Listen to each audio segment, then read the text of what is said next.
almost didn't remember to record. You want to do that? You want to each of you demo for your stuff? Yeah, I was going to go ahead and volunteer to go first since Matthew's not going to be here anyway. So Jayla might show up while I'm doing that. So yeah, I'll go ahead. Go ahead and share my screen. Here we are. Here it is. Oh, wow, look at that. This is night and day. It's so amazing. Yay, yeah, thank you. We didn't realize that there was already like a whole folder full of like really cool styling stuff from the example project until we started importing a photo and we were like, what, look at all this. But we just stuck with what we found anyways. So oh, that's cool. I love that.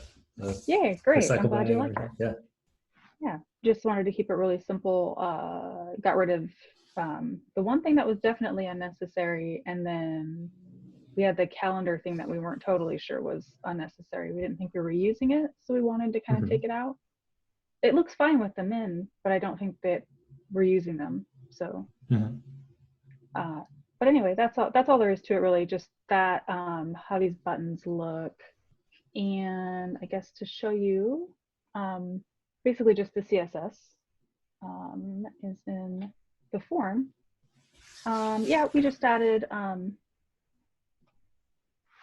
See, yeah, so just, I mean, it's so straightforward, just a little bit of the styling here on everything you see, and using Materialize. That's it. Nice. How was your experience using, it sounded like an airplane just took off. How was your experience using Materialize as a CSS framework? I used it before. I actually have used it quite a bit, and I always really liked it when I'm not doing anything really specific. But when I did have an experience where somebody wanted something really specific looking, and I started with Materialize because I'd gotten so used to it, and then I totally abandoned it because it was totally useless. Because I really needed to super customize a lot of stuff with CSS, and you can kind of do that with Materialize, or at least I don't really know how to override some of their stuff, and it was easier just to do it with pure CSS.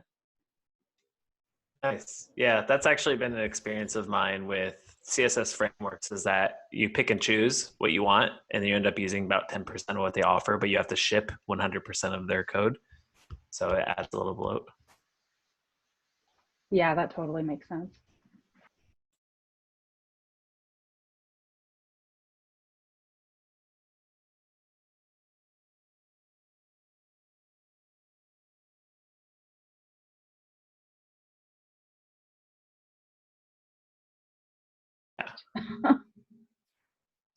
Honestly, that's probably the most important thing. We get caught up a lot in the technical side, the weeds of performance and bundle sizes and things like that, but ultimately it does look really good. So I think that is the number one important thing.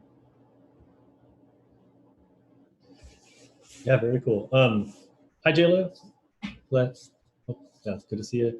And everybody, Mindy is on the call, who was in TCL 2. So once we're done with demos, we can talk to her for a little bit. But welcome, Mindy. Good to see you. Yeah. Thanks. I'm excited to meet all of you and chat for a little bit. Yeah, for sure. All right. Do we want to do the other demo then? Haley and Jayla? Yeah. So we didn't meet our goal this week. We did not meet our goal this week. We're still kind of stuck. Let me try to share my screen. So we read all of the comments. Thank you guys so much, Michael and Radhika, for all of the help. Oh, sorry. So you were doing the refactoring of the list item. Yes. Is that right? Yeah. This is where we were having issues right in here. So what we did first was extract the filter and sort, because that was something that we used on every single list. So there was no point in us writing it 4 times. So we wrote it once. And then from that list, I guess I can walk you through the many ideas that we had.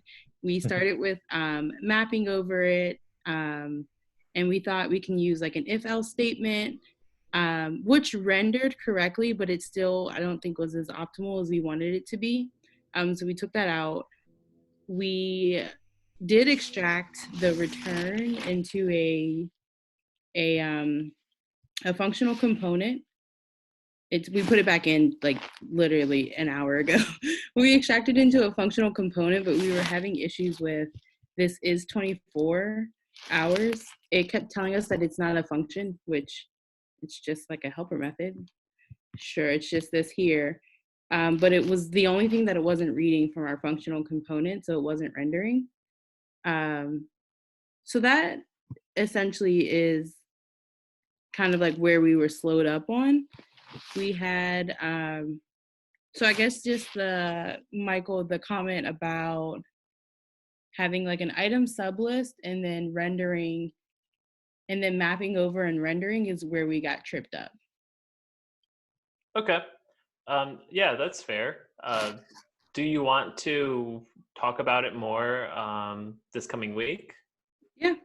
I don't want to debug it on the call, but I'll be more than happy to help. Yes. And also my job just went remote, so I don't have that 2-hour commute each way anymore. So I'm definitely a lot more available this week. So whenever you guys want to meet, just let me know. And I'm happy to hop on a call with you guys.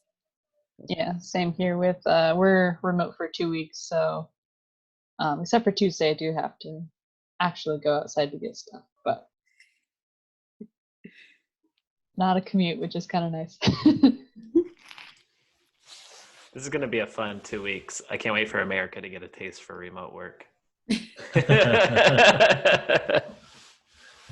Yeah, it seems like the opinions are split, right? Like some people like it, some people don't like it so much. It's getting used to it because I've done work from home once in a while, but I haven't left my house like at all in the last 2 days. And it like the first half, I'm like, I don't like this. Now I'm like, I think I'm okay now.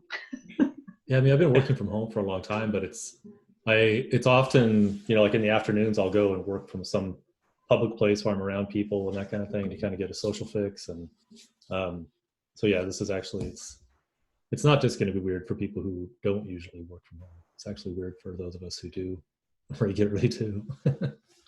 Yeah. I think the big difference for me for working home, not to derail the conversation, but is Zapier itself being a remote company prioritizes making that a good experience. And I worked remotely for another company before and it was pretty boring. There's a lot of little things we do at Zapier to keep things light, like in different channels and conversation. So I feel connected. So in your next 2 weeks, do a lot of random fun things to reach out to people. That would be my one recommendation. Yeah, for sure. So this refactor I really like this because it's such a real world thing, like you take this thing and you got to kind of rework it so it does the same thing, but it's like just, kind of more clear and easier to follow and maybe more easily tested and all those kinds of things. So, I think it's probably a good thing to keep going with it for the next week. Do you agree? Yes. Yeah. Okay, yeah, cool. Because I feel like we would like make progress and then we were like, oh, it's like working, and then it's not working, and then it's working. Mm-hmm. And we just were trying to figure out the best way to do it. Mm-hmm. So yeah, I would love to keep working on this. Cool.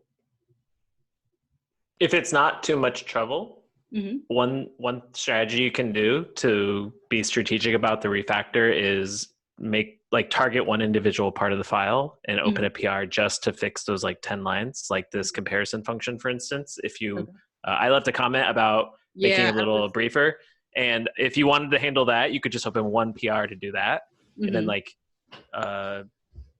it's super easy to review, and we can merge it in, and then the next one. So instead of having one giant PR with 3 different portions refactored at once, you can focus. So that makes sense because we already have merge conflicts. And if the refactor looks how I think it's going to look in my mind, there's going to be massive merge conflicts because a lot of the code that Rachel and Matthew worked off of is not there anymore. Mm-hmm. Yeah, it's a really good tip, Michael. Really good idea. And I guess, if we're going to do a series of smaller PRs, it just means as mentors, we should be ready to kind of review stuff, over the course of the week as well. So I'm happy to help chip in with that part of it. Very cool. All right. Well, good job. Since we have Mindy here, maybe we'll transition to that discussion. So like I was saying, Mindy, it was in the second cohort, got a job in the middle of her collab lab experience, and then has, I don't know if I was going to talk about Ignite. I don't know if that's okay. Yeah, I'm still kind of keeping it on the down low. Okay, all right. There's another opportunity that's exciting, but I can't really talk too much about that. Yeah, sure. But just wanted to have her kind of come in and talk to y'all about just sort of what it was like to transition into that first kind of real dev job. I don't know. Oh. We'll keep it pretty informal, and I don't know if you have anything prepared, Mindy. But feel free to kind of take it away, and then we'll just have a conversation about it. If people have questions. Here. Oh, okay. Are you? Sorry, you completely just froze for 2 minutes. Oh, okay, yeah. I was saying we'll keep it pretty informal. Keep just have mostly a conversation. But if you have anything you wanted to kind of kick us off with or start with, the floor is yours. Well, I get to share a little bit about how I got to where I'm at, just in general. So I taught middle school and high school math for a couple of years. I have a degree in math and math education. Decided it wasn't quite the right fit for me, and so started looking for some other ideas. I landed at a civil engineering firm for a couple of years, or about 4 years, and I was just an admin there doing all sorts of random stuff, just as admin tend to do. I did start kind of playing with Google scripts and making things automated and shortening monotony, because I do not like monotony. I like new and exciting and fun things, and so that's a thing. I went exploring a bunch of different paths to try and figure out what I wanted to do career-wise, what I wanted to move into, and somebody suggested coding, and I was like, well, I'll give it a try, see what happens. And I stumbled upon, I honestly still don't recall how, there's an online coding school that I went to called Launch School. It's a kind of different coding school in a lot of ways. They do a mastery-based performance learning program. So you do not move on to the next step until you can prove that you know things at a very deep and deep level that you can actually explain to people too. So a lot of their tests are both a written test, and then also they have one-on-one video conferences and stuff like that. So yeah, it was a really good program. I'm actually technically not finished with it still. Kind of been working on it here and there as I go. But it's been harder with other things going on, obviously. Lots of stuff going on in the world right now. So anyway, so I found Collab Lab through Caitlin from the first cohort. I saw her posting about it on Twitter a long while ago. And I'm like, this sounds amazing. And so I signed up promptly and was very glad that I did, because it was a really great experience. Learned so many wonderful things. Loved it. And so I had applied for a bunch of different jobs. Most of the jobs I applied for, that I actually got interviews for, were places that I had connections with people. It was kind of the main way I got in. I found, so actually on Women Who Code, Portland, the little Slack channel. Yeah, Haley. So I had a little woe is me moment. I'm applying everywhere, not getting anywhere, and this is super frustrating. And I shared that on Women Who Code, and a bunch of people were really, really supportive and encouraging. That was nice. But I also had one person in particular who said, you should apply for this particular job. I got pretty far in the process, and it was a good experience. And so I did. And sorry, I have the chat open, so I'm reading that. So I applied, but I also, before I applied, I actually reached out I did a little search in the Slack, trying to figure out if anybody else works there, finding some other person that I could connect with. And so I did, and that happened. That person is now my manager. So she fast tracked me through it all, because apparently they'd already been interviewing for a while, but they liked the background that I had. I do consulting, or I did consulting at my last job. It was a consulting company, and that's what this company does. It's Sitka Technology Group. They consult. They're doing they help build tools for natural resource management, which is a really neat mission and a neat vision, and some cool tools and people that they work with. So for instance, we work with Lake Tahoe.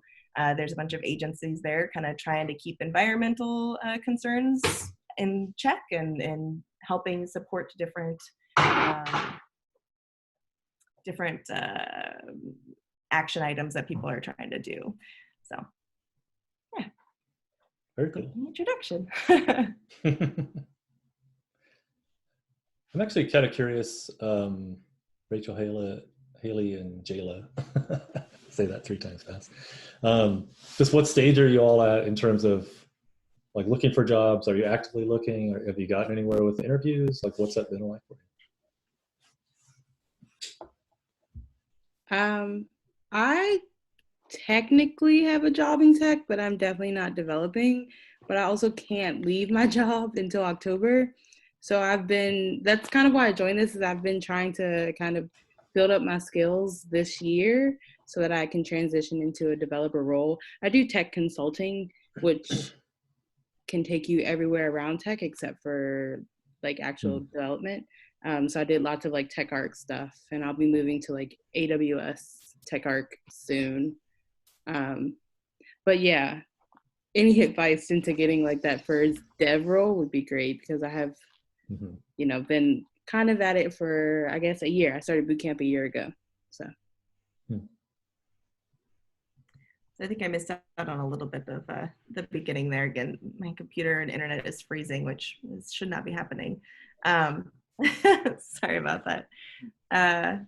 So are we just sharing? Is that what's going on, or was that an actual question? I'm sorry. Oh, I was just sharing that I technically am not a developer, but I do work in tech.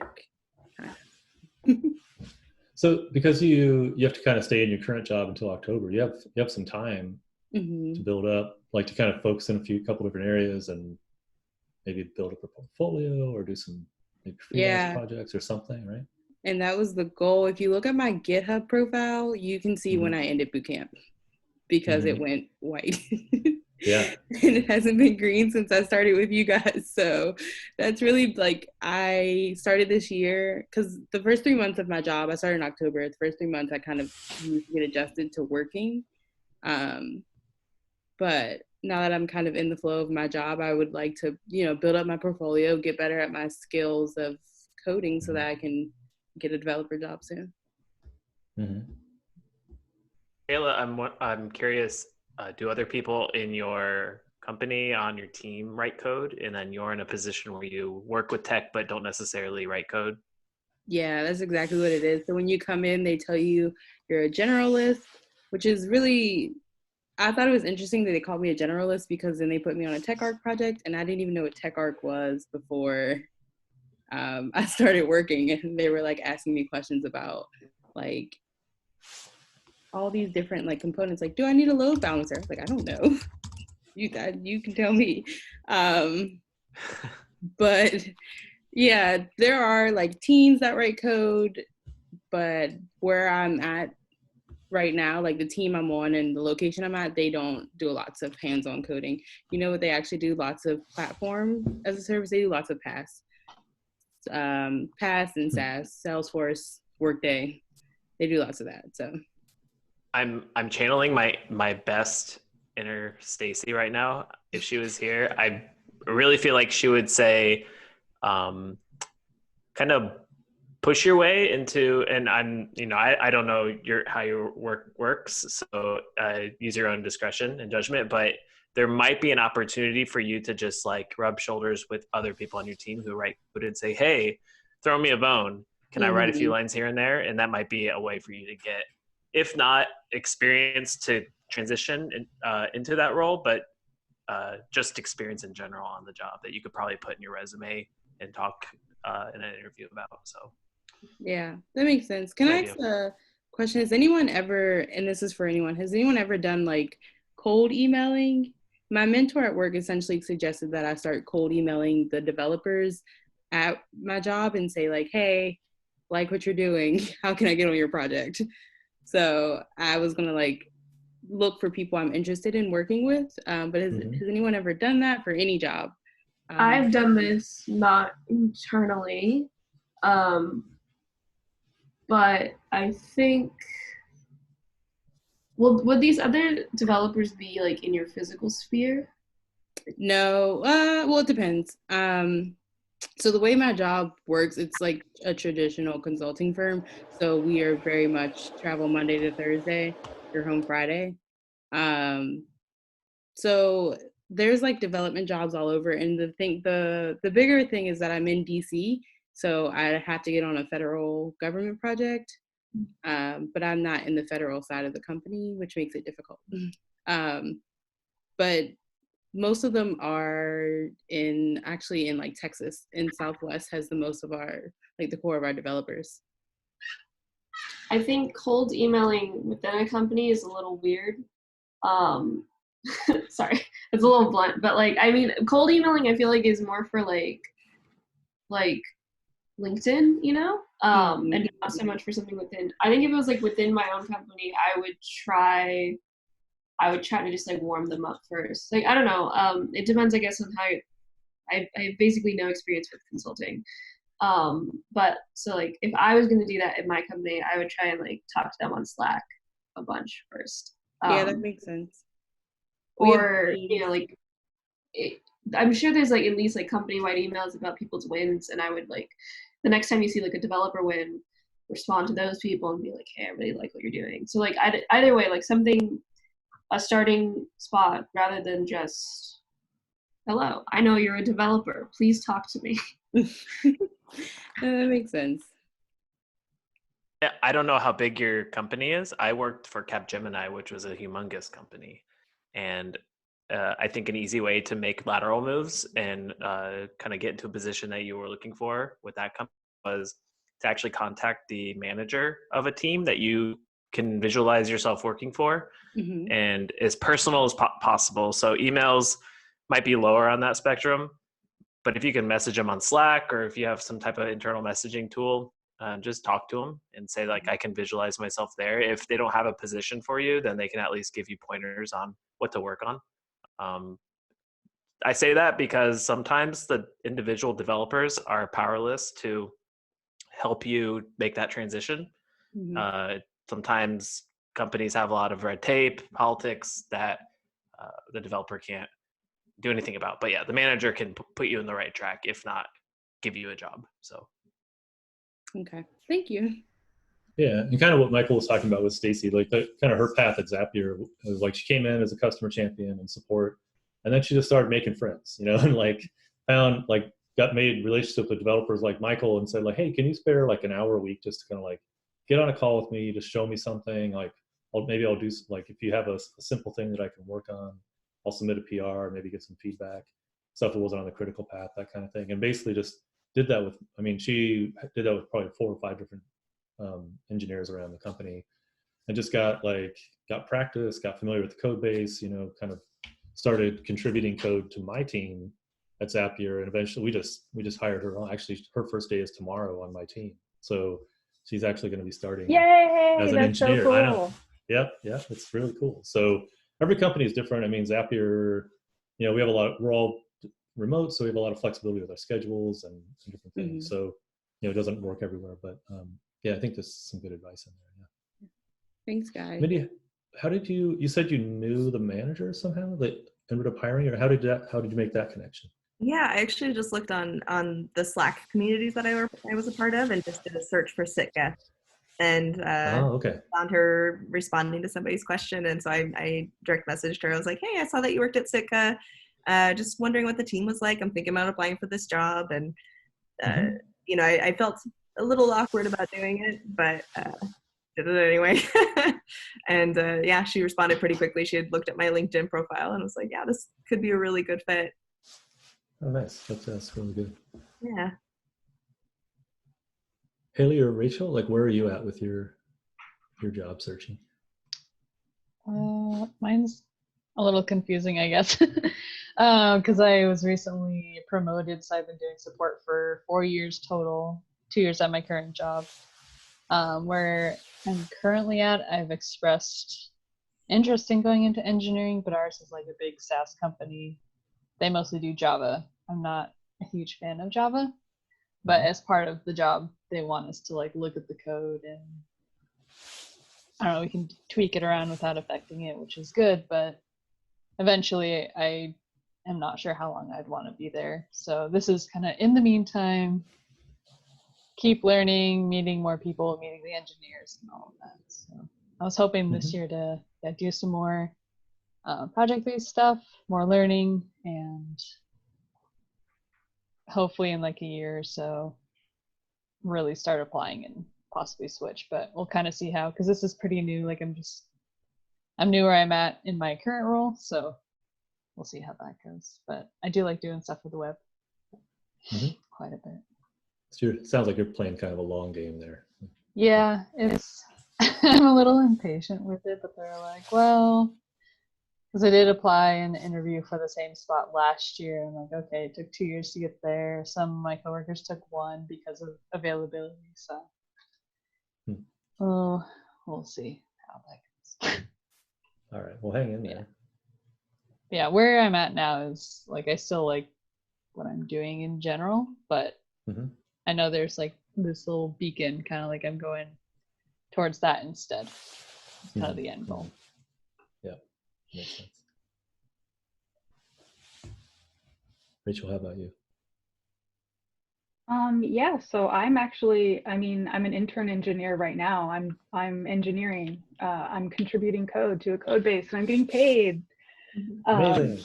Yeah, it's pretty cool. I'm getting intern pay, but they treat me like an employee, and they're really cool, really nice. It's rad. I code every day. I mean, mostly I'm at meetings, but yeah, I'm coding every day. That's great. What's the company? Stream with 2 E's. They're an augmented reality company. They're all about providing augmented reality solutions. And nice. It's super cool to be a part of something like that. I'm stoked. That's great. So what kind of things do you work on? Right now I'm working on their front end for the web part of their solutions. So they do mobile. I'm fully in React and TypeScript. Nice. Working on their front end. Yeah, it's great. That's great. And so is the internship for a set amount of time? Is it like, when does it end? It's set for 3 months, and this is just my 3rd week, and then after 3 months we decide like where I'm at, and I can either extend the internship if they think I'm a good fit but I'm not quite there, or we negotiate for a role I'm taking on, unless I really screw up and then they ask me to leave. Yeah, but right. I love it there. That's been the hardest part about remote, because we just went remote on Friday, and their office is amazing. It's just full of like cute dogs and really nice nerds and like really awesome food, and I hate not being there. I've been really loving remote working with you guys because you're so good at it, but I love being in that office. It rules. So but it's fine. We had like 36 people on a Zoom call on Friday. It was wild. Oh, buddy. Yeah. So we had our sprint closing ceremony, and so it was like, yeah, we had to have, but that's almost their whole company. They're quite small. They just got acquired, but there's like basically like 45 people that are actually Stream employees right now. So that actually sounds like similar to, so technically I'm a trainee until I get promoted up into the junior software engineer role too. It's a smaller company. Yeah, it's kind of. Okay. Yep. So do you feel like you're getting a lot of support, Mindy, in your role? Like, are they providing the right opportunities and the right level of sort of challenge and like resources? Sort of. So it's an interesting thing where I feel like a lot of the support that I got with Colab Lab wasn't really there with the job. Like we don't really do code reviews. Pair programming kind of isn't pair programming. Like they're what they think pair programming is literally just one person watching another person code for hours on end, which is rough. But I mean, every so often I can contribute while they're talking, but that's like their idea of like how you learn how to do a new thing there is watching someone else do it for a long period of time, is kind of what I'm gathering. I learn a lot by doing things anyway though. So a lot of it for me has just been digging in and seeing what they've done in other parts of the code base and finding a way to copy it in some way or another. And then asking questions as I need to. I think that's been a thing for me, is learning how to segment when I ask questions. Putting stuff to different to-do lists basically of questions that I should ask and seeing if I can continue going or if I actually really need to reach out because it's blocking me. So that being said, I mean, the people there are always willing to answer questions. Like there's never been an issue of not being available. So that's been good. Yeah, I think really the biggest support for me has been a lot of just the code base, like the fact that the code base exists and I can look at what's there has been useful for me. Yeah.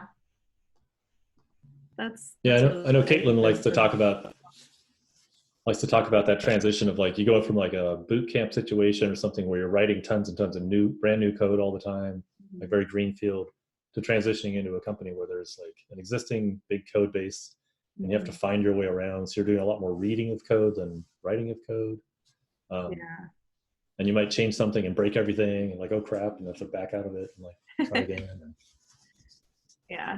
Yeah, I've noticed. So we also have like different projects that we're working on, so different sets of code bases, which some of them are very easy to follow, and it's easy to tell. Like if you break something, it's clear where you've broken it because of their naming patterns and the structure of the code, as far as like where things are stored in different folders and that sort of thing. So it's been good in that code base. There's another one that has multiple teams working on it, and that's been rough because the way they do stuff is very different than the way we do in our team and that sort of thing too. So that makes it harder to sort through and find what you're looking for. So just there's different coding styles within the same part of the code base. Is that the problem, or is it like are people that have different opinions about approach and style and some of that kind of stuff? Or? There's definitely different opinions with approach and everything, approach and different styles and different naming conventions. I mean, just a lot of differences. They also just different philosophies, apparently. So there was one meeting that I was in recently where the other team was like, we dread this meeting where it's a collaborative between a couple different teams. Like, we do not like this. This is the worst meeting of our week. And we always, and I'm walking into this, it's like my third week, and I'm just like, oh boy. Okay. That's what's going on.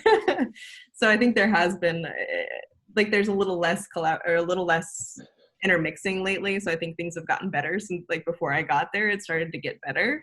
But there's definitely been a lot of friction, I think, as far as how things work. So. Yeah. Interesting. Yeah. Yeah. You never know when you start any job, there's what the history is with people and all this kind of stuff. Right. So.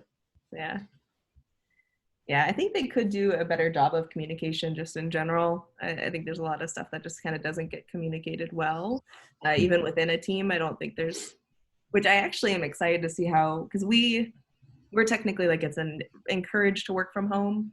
They haven't fully switched the you need to work from home switch or anything. But even just the little bit that we've already done, I've been seeing a lot more communication.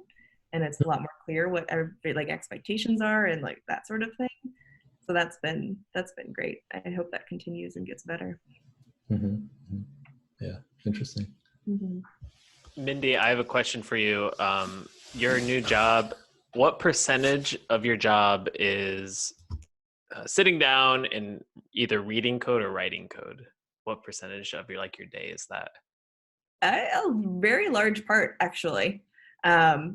The first couple of weeks, I was surprised at how many meetings there were, but part of that was because they were onboarding me. and kind of getting, there's all sorts of meetings that go along with organization onboarding. So that was a bit of it. But we have probably, I think we have 2 weekly meetings of an hour long that have to do with clients. And then we probably have 1 or 2 that have to do with just internal workings of our team. So it's really not too bad. So most of my day is sitting down and coding. And I think I read, like everybody has, there's that balance of it, reading more than you're writing. And I honestly feel like it's actually about even for me. A lot of it's copying and pasting, which was surprising to me. I didn't expect quite so much of that, but there's a lot of like, okay, we just need these particular files in this particular folder, and it needs to be this, we're changing, changing the names of it, but really it's having the same function, just in a different part of the code base and slightly different. So it's copy, paste, and change, which I was pretty surprised by. And I don't know if that's normal. But probably partly it's because it's a consulting company, so you're probably delivering the same solution to multiple people, but if you're doing that, maybe there's a way to automate that.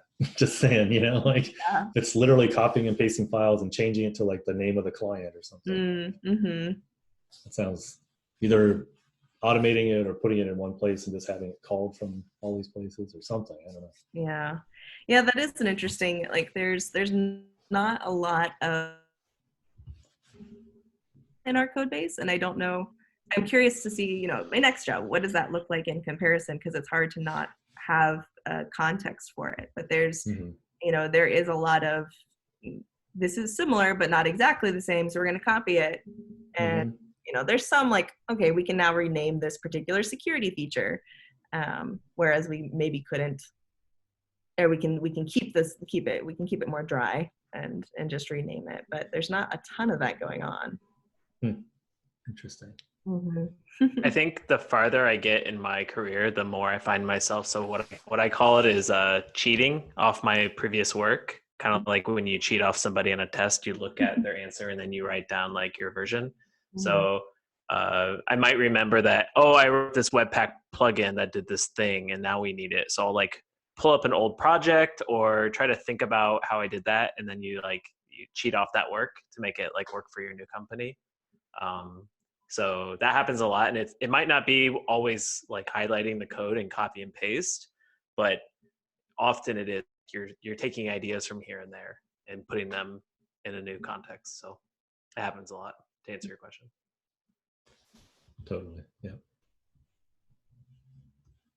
Any other questions for? Yeah, I was gonna say, can I ask one kind of related, but not really? Has anyone felt the need, if you don't already, to get like an advanced degree, like a master's in something, just to either expand job prospects or like kind of level up in your career? Just a disclaimer, I don't have a background in computer science. That's why I went to boot camp. But I've been exploring possibly making that transition to get a master's in computer science, and doing kind of like the prerequisites for it. Has anybody found that was necessary, or? Question back at you. Why do you feel that way? Like what's led you to thinking about that? I feel like sometimes I don't have a kind of a good grounding of what is going on behind me writing something. Like in boot camp, they teach you quickly how to write the code and the syntax and whatnot. But sometimes I feel like I don't understand what's going on behind all that to make it work. And I also don't really understand some of the logic and decisions that are made. For example, when like updates are made to different languages, I don't understand kind of how people got there, the science behind it, and just wanted to learn more about that, but also kind of a fear that my background will limit me in the future.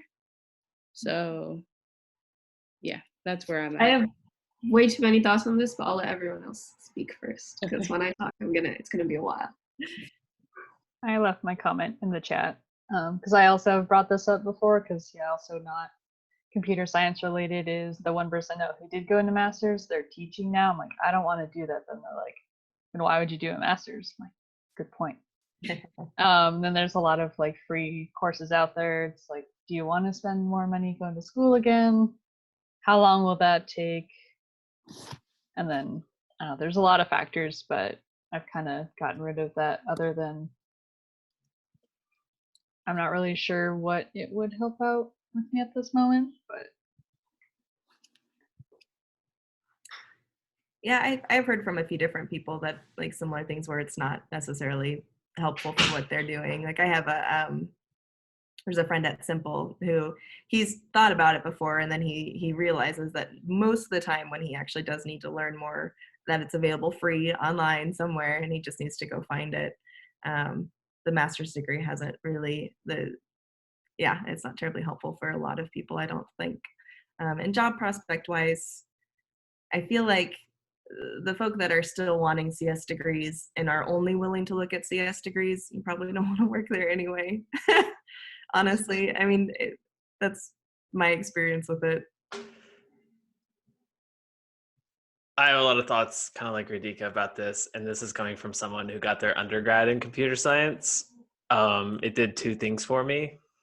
One, it helped me network with the right people I needed to network with over a 4-year period to get my first job out of college. And that was super valuable. I guess it did give me the fundamental skills to write code, blah, blah, blah. But the other thing it's done for me is it makes for interesting conversations at the bar when Purdue is playing basketball on TV. Like, for real, I think it's valuable, and I would never minimize someone's experience going to school, but ultimately it's kind of like your high school education. And I know this is like super hot takes I'm spitting here, but it's kind of like your high school experience, where it was super valuable to get you into college. But once you graduated and it's like further and further in the rear view mirror, it's less and less important. So at this point in my career, the only reason I'd go to get a master's is if I like formed some type of relationship with a professor teaching the program, and I had something I was super passionate to research, because master's is more in depth.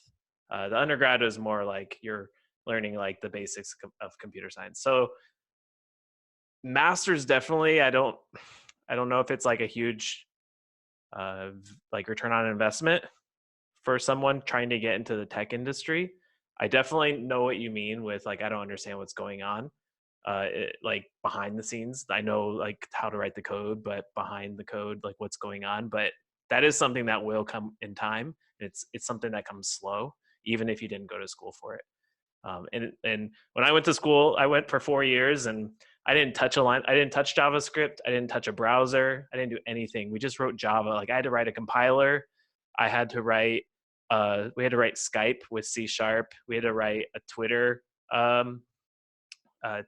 like clone in C#. So we did a whole bunch of like stuff like that, but it just made for like interesting conversations in a job interview. Anyways, I'm rambling here, but I think to answer your question, if you go to school for a master's, it should be for something very specific. You should be able to articulate very clearly why you're going. If it's just to help you understand, I think like help you understand code, then I would try to do that in other ways, less expensive ways. Thank you.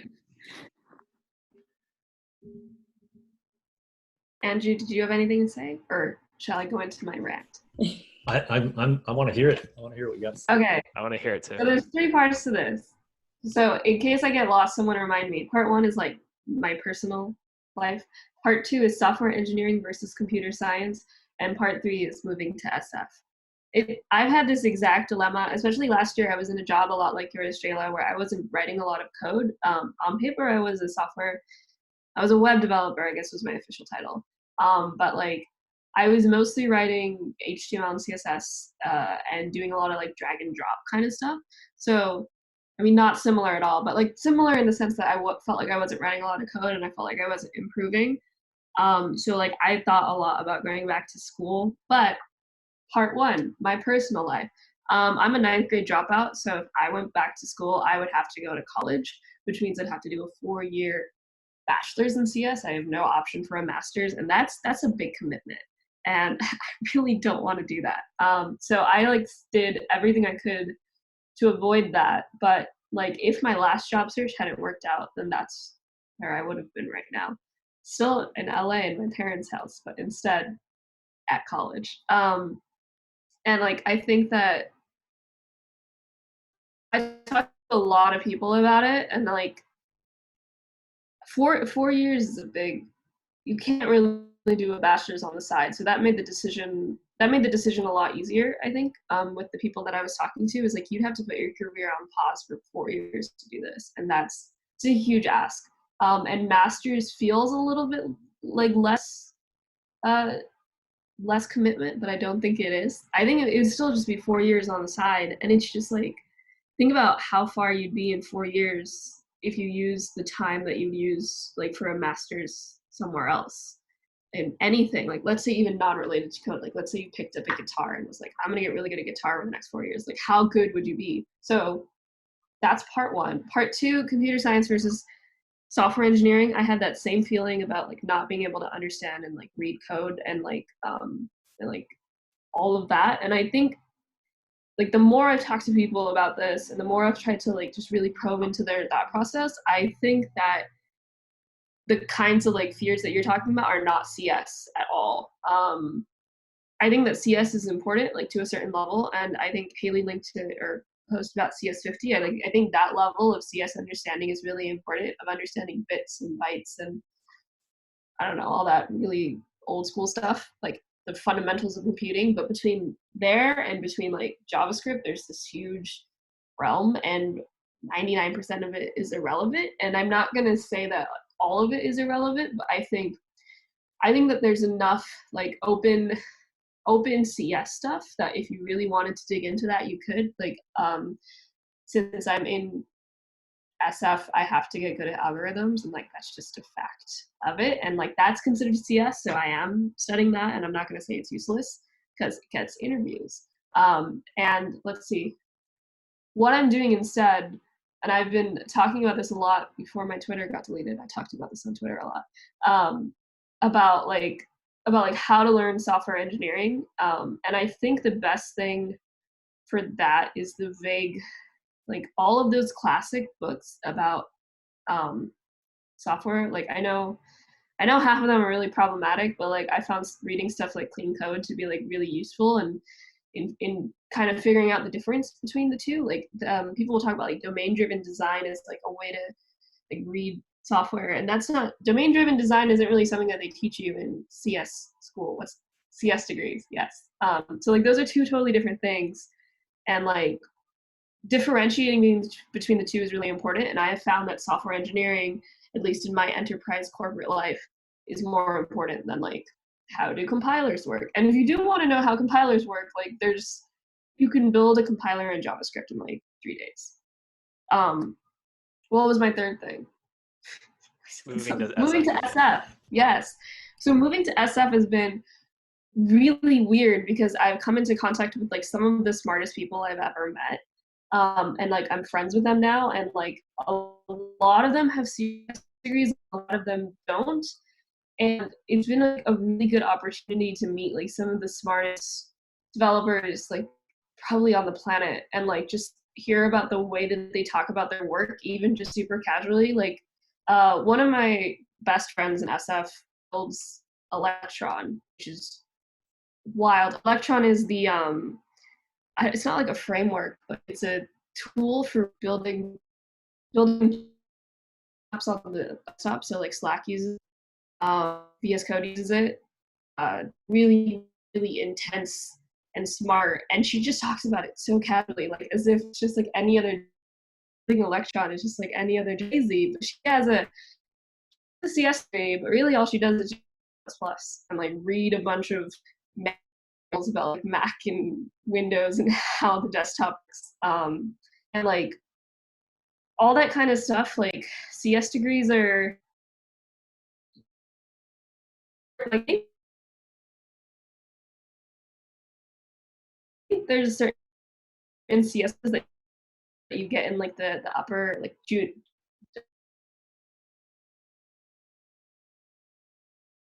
yeah, at a senior level, you start to specialize in manual. That level, senior level, I can off my video and continue ranting. Can you guys hear me better now? Okay, so I think like there's like 1 year that's useful in CS, and it gives people a better like jump start. Of course, it opens more opportunities, but I think that like if you want to learn C++, just, you know, pick up a book. Because I mean, I feel like people who even have CS degrees, in order to learn C and Rust and Go and any of the really like lower level languages, in order to understand how those languages work, they just wrote it a lot. It's not like there's some magical CS concept that brings it all together. And I think that software engineering books help with that more than CS degrees. Okay, rant over. Throw thoughts Love at it. me. 15 things in the chat. I agree with everything you said. Yeah. Yeah, for sure. I mean, there's so much available now. You can kind of self-direct in your learning. It takes motivation. Like there's kind of a, you know, like, you know, everything you would need to know to do web development is out there, right? Like just like, but some people like they benefit from the structure of having like classes and a place to go and all that kind of stuff. And some people are able to kind of self-direct and do that stuff. There's free stuff, there's paid stuff. I mean, like, Jayla, the thing I'm kind of wondering about, like in DC, because I lived in DC for about 7 years and I worked for a Beltway bandit where we were doing government consulting and all that kind of stuff. So if there was some reason like you needed a certain credential to do a certain job there or something, or to get like a clearance or something like that, like maybe there's a reason to get a degree or an advanced degree or something. And, you know, there's also, I mean, to be really clear, like being a woman, being a person of color in tech, like you might be perceived as less technical. If you have this credential, you could say like, but here's my credential, you know, like that may be a thing that also helps you, right? So I don't know if that's part of what's going through your mind too, but. It is. Just thinking about never really felt like I could be one of those people who's like, I never went to college and I'm like a millionaire because I did a startup and it was so successful. I'm like, I need to go to college and I need to do X, Y, and Z. So yeah, it is because I'm a woman and I'm Black, but that's another rant and it's 6:56 and we don't have time for that. But definitely I'd say with that, disconnect the two and talk to people about the two, because like, again, when I was thinking about my bachelor's, I was only thinking about the credential, and like, it was good that I separated that because it made it more clear about like, when was my stopping point of when I like if I got a job by this, not a job, but like a good job that I wanted, like an enterprise job by this date, then I wouldn't go to college. And like, yes, I'll stop ranting. No, but thank you guys. That was seriously helpful because my company actually does not pay for master's degrees, but they, like a lot of people still get them. And especially on the tech side, they're going for CS degrees because they just came out of a CS bachelor's. So it just kind of felt like that's kind of the conversation I'm always hearing. And I'm like, is this for me? Or, but definitely want to explore more before I spend upwards of $40,000. Yeah, on something. for sure. I have one more. Oh, go ahead. Sorry, I have one more interesting perspective that might help you make a decision. So, like in the engineering world, so not software engineering, but just engineering in particular, those have been around for a lot longer than like writing code, right? There are industries and like groups of people who there's a lot of regulation.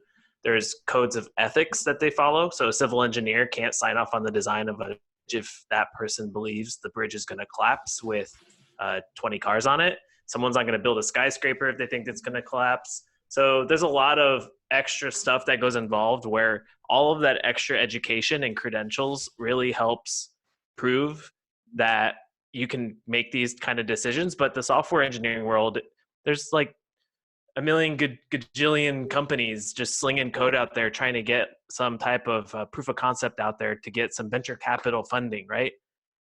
You don't need credentials to start a company. You don't need credentials to create software. You don't need credentials to solve a problem. So that it's hard for me to like punctuate it and stick the landing here, but I think you get what I mean.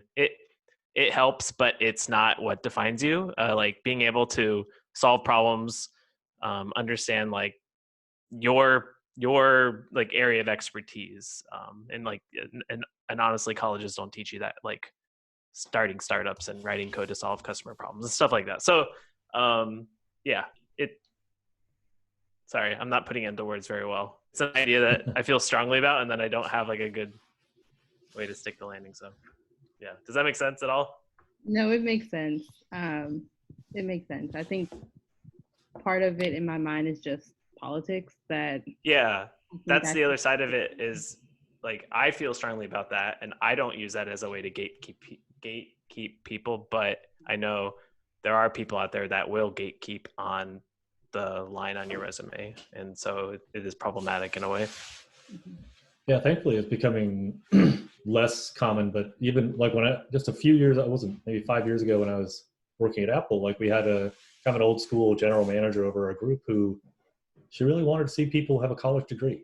Like that was her thing. Like if you didn't have a college degree, like she was really reluctant to let us hire people, in that situation. It would kind of like, she saw it as like putting a kind of a cap on how far up the organization they would go. There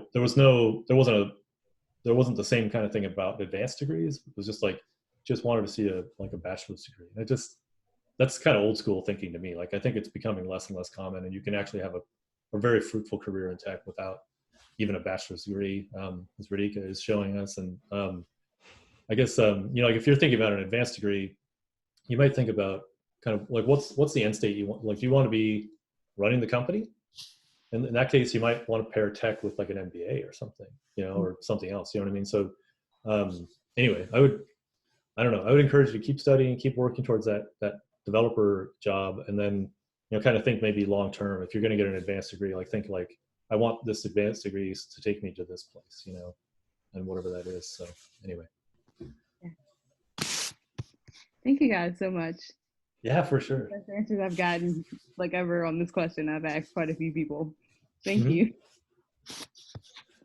Yeah, I could talk about this kind of stuff all day long. I love it. And a great contributions by everybody. So actually we're up to our hour. We have,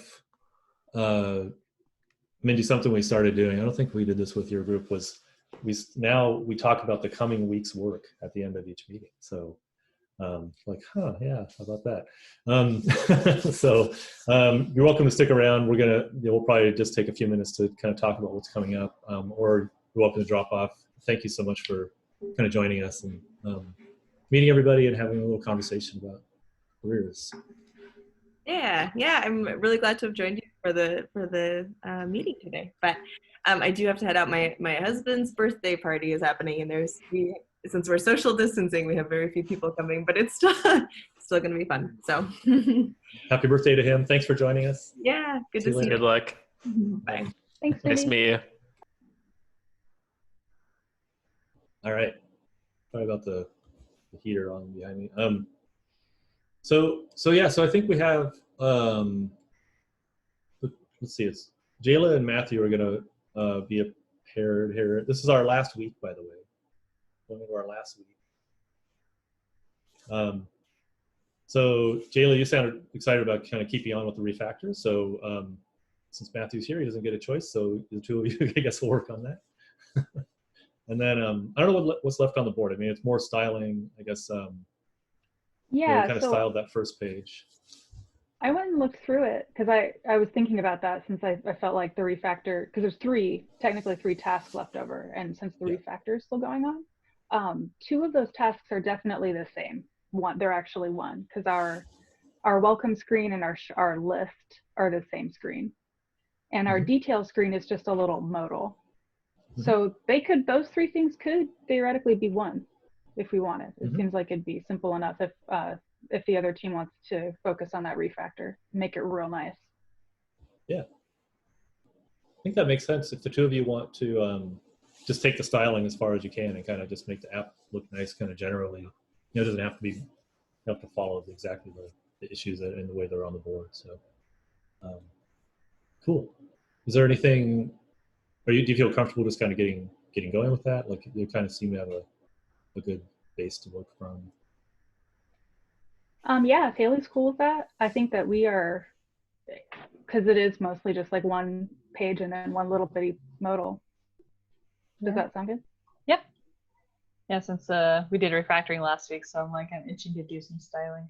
Yeah, but I am still curious about the refactoring, so I'll be kind of looking at that. You'll get a chance. Yeah, you'll get a chance to review it.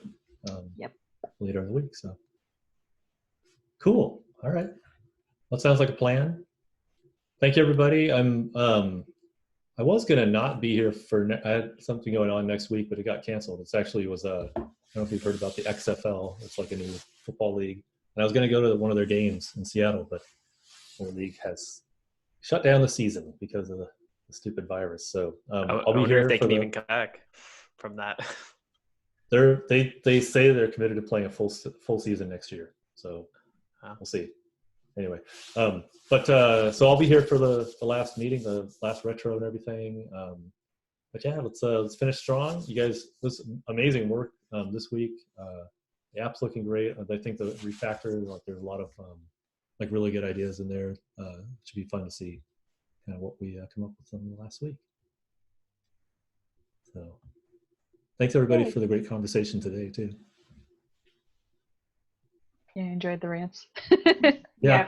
I like the different perspectives because I'm like, I only know what I know. So hearing from other people's good. Yeah, very cool. Cool. All right. Well, thanks very much. Have a good rest of your day and talk to you later. Stay safe, everyone. Thanks, everybody. Yeah, Bye. for sure. You too. Bye. See ya.